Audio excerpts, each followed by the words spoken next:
During times of extreme economic crisis, when poverty dominates headlines, an obvious question comes to mind. Why can't the government simply solve the problem by turning on the money printers? The government literally owns the presses.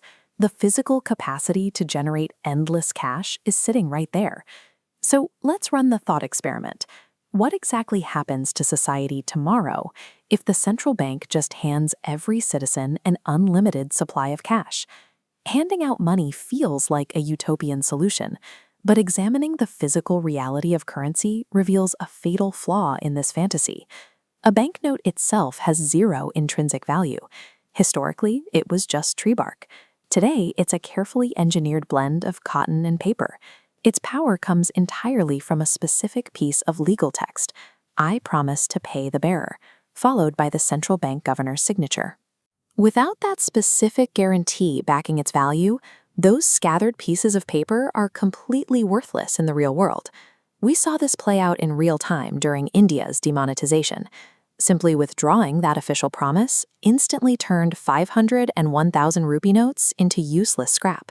Flooding the system with unbacked paper doesn't create wealth. It breaks the core promise that makes the currency function in the first place. Let's start our thought experiment. The government distributes newly printed cash, instantly making every citizen a millionaire. The immediate problem is that the physical supply of real-world goods in the country hasn't increased by a single unit. There are no new houses, cars, or food. Imagine selling one used phone. If 1,000 cash-rich buyers suddenly show up to buy it, you won't sell it for its original price. You will raise the price over and over until only one buyer is willing to pay. Now, apply that logic to basic groceries. If everyone suddenly has twice as much cash, shopkeepers will double the price of finite commodities like rice. The citizens don't actually gain purchasing power.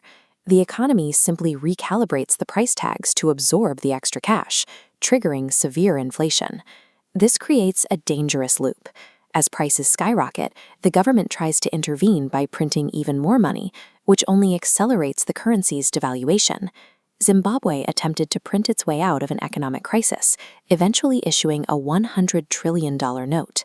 In hyperinflation scenarios like Zimbabwe and Venezuela, citizens literally had to carry thick stacks of cash just to buy a single loaf of bread. To prevent this, countries use strict legal mechanisms. In India, it's called the minimum reserve system. The central bank is legally restricted from printing currency that exceeds a baseline value of actual physical assets, specifically a minimum of 200 crore rupees held in gold and foreign exchange.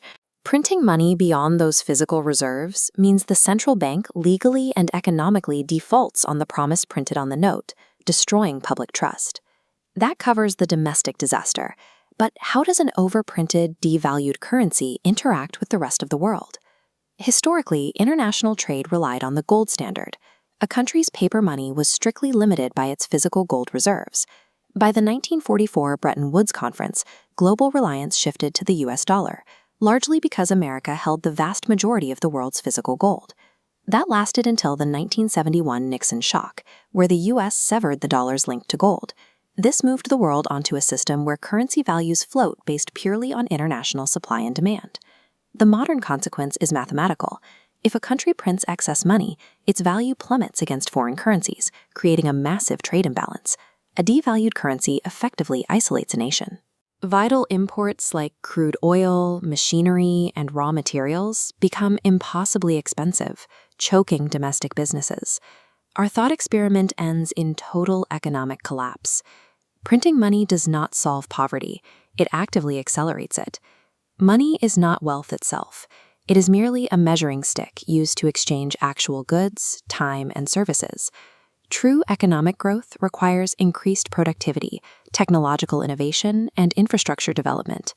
Sustainable wealth requires a society to physically produce more resources, not just print more paper receipts for the limited resources that already exist.